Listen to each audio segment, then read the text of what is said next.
podcast host.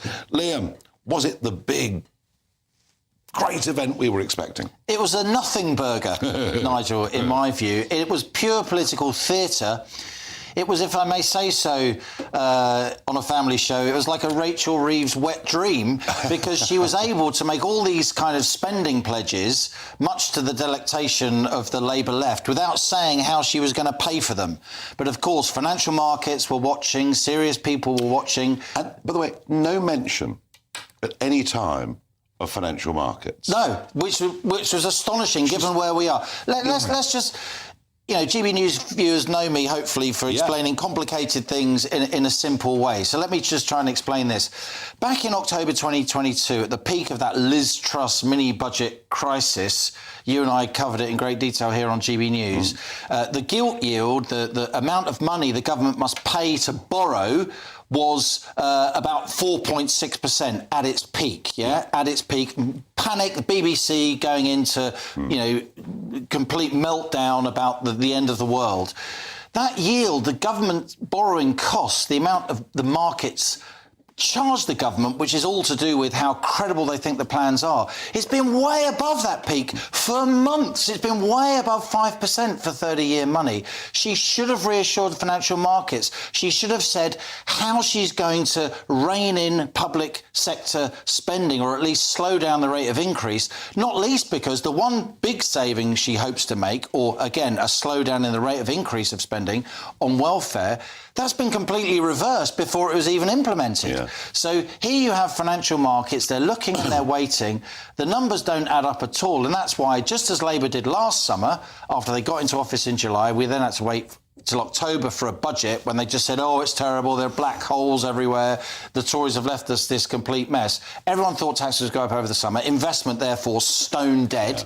She's just put the economy in irons for the whole of the summer. I thought Mel Stride did do well. I don't think you're being overly generous there. It is now a long, cruel summer of wondering where the tax axe is going to fall, as Reeves Trust makes that affects employers. Indeed. And we saw the employment figures yesterday, disastrously down. But interestingly, vacancies down as well, which means people aren't even advertising for jobs. That's right. I mean, I know from my business activities, being on the boards of various entities, you know, hiring has stopped because people are really worried about the cost of hiring. With the employer NIC rise, you can't pick up those little part-time jobs in hospitality you used to be able to, because the threshold for NIC contributions from employers has come down from 12 grand to simply 5 grand. That's even affecting students who are trying to You're working in a bar for trying to get jobs. Inflation busting increases in the minimum wage, again, particularly for younger people, and that's before what's called the Employment Rights Bill. Now, we all want employees to have decent rights, but Labour's Employment Rights Bill, going through the Lords as we speak, it takes us back to the 70s, Nigel. Well, isn't the problem? It takes us back to too much trade union power. What I'm struck by with employment rights is if you're a company with 5,000 employees, you can probably manage with the new law that comes in. Because you've got a compliance department. But if you're a small company with 5 employees, exactly the same rules apply. And they don't seem to understand that. They don't understand that because there's no one on the front bench with any business experience whatsoever. You know, your party, you've got business experience, Richard Tice has business experience, Zia Youssef has business experience, and all the rest of it. The Tories, in fairness, Andrew Griffiths has business experience, the Shadow Business Secretary, Mel Stride, the Shadow Chancellor, Kemi Badenoch herself. You've all been in business. Many of you have employed people. No one on the front bench of Labour has employed anyone. Truly extraordinary. And no one has got any serious knowledge of financial markets and how they might react. And that's really, really worrying. No, You're right, it is the small businesses. They are the people that run Britain and make the economy work. I kind of feel that Parliament doesn't even know who these 5.5 million people are. That's right. The black hole, the £22 billion black hole, and there we are. It was Keir Starmer was doing it again at PMQs.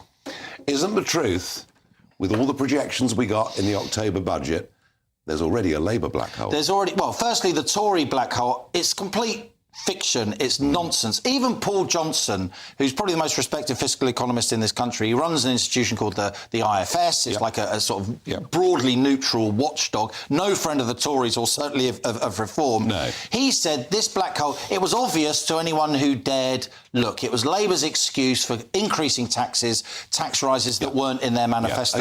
Since then, yes, of course, Rachel Reeves has made growth assumptions and implemented spending, and the tax revenues are falling short of her projections. She raised capital gains tax by 4%.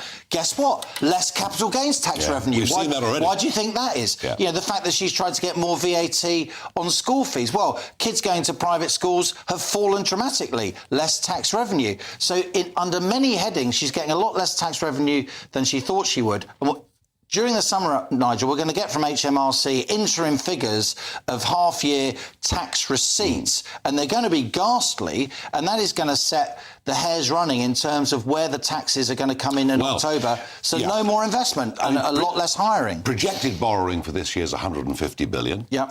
Almost exactly the same number as the 2008 bailout. Now, I know there's been a bit of inflation since, but it is a gigantic number. They're borrowing far more than their projections. Yep. Growth is, well, let's face it, dismal. Yeah. Unemployment's rising quite rapidly. Seems to me that come October, they have no choice but to increase the tax burden. I think that's true. You know, you and I both love this country. We'll be accused of talking down the country. I think GB News viewers and listeners would prefer we told them what's actually happening. Nothing that you've said there is alarmist at all.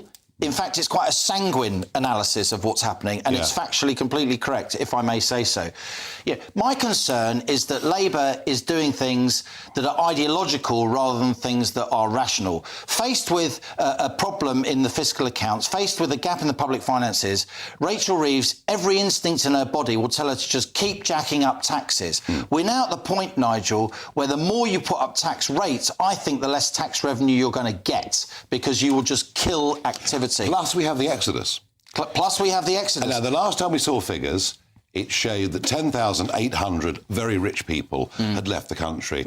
Those figures have not yet been updated. From what I'm hearing, the next year could be 20,000, 25,000. And you know the statistic, it's an incredible number. The top 1% of earners pay 30% of income tax. And of course, a lot of the people we're talking about who are leaving are those top 1%. And then there's another kind of tenth of 1% people who don't earn income, they earn dividends and wealth. And they also account for a massive slug of taxation. If you send those people packing gleefully, as Labour are with their sort of sixth form politics, bye-bye rich people, you are going to have massive problems making the sums add up. How pessimistic are you? I'm generally an optimistic person. No, I generally believe in the genius of British people and the resilience of British people. But even the great entrepreneurs of this country, the alarm clock classes, the hard-working families that we have, that we're blessed to have, even they can't keep going when they've got their hands tied behind their backs and their ankles manacled. And that is what's happening under this government. It's a war on the private sector that we're seeing. That's what really worries me. Well, they've carried all the costs, haven't they? They have. Of literally everything.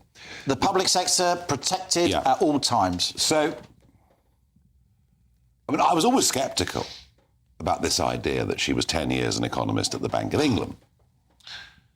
My colleague Lee Anderson called her Rachel from accounts, which was quite funny. That's stuck, isn't it? Yeah, that's probably more accurately Rachel from complaints.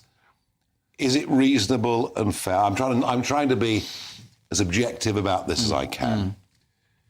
She's hopelessly out of her depth, isn't she? I think she's out of her depth because she is driven above all by ideology and party politics. She's absolutely petrified she's going to be removed from her post. She's got, you know, the Red Queen, Big Ange. Who is so left-wing on tax. Unbelievable. And she is the person behind this employment rights bill. Again, I don't begrudge people rights at work. No, earning good money and having rights. People would rather be employed, and this is just going to kill a lot of employment stone dead. And even Starmer himself, after Big Ange, you know, deftly leaked her memo about all these tax rises that she wanted, you know, exciting, enticing the Labour backbenchers, then Keir Starmer himself immediately moved to not make the savings on welfare that Labour had committed to. Yeah. What do you think financial markets think of that? Well, they think, well, these people they're not serious people. They obviously can't read balance sheets. They obviously think this is all about student politics rather than mathematics and making the sums add up. I am generally optimistic about this country, but I do worry that Labour is killing enterprise and entrepreneurship stone dead. Final last question. Completely unfair one. Go on. How long does she last? Well, I think politics of her own party may oust her relatively soon. Maybe they'll keep her there so she can take the heat for the tax rises In the budget this autumn. Yeah, and then get rid of her for somebody who, strap yourself in, Nigel, is even more left-wing. Liam, absolute pleasure.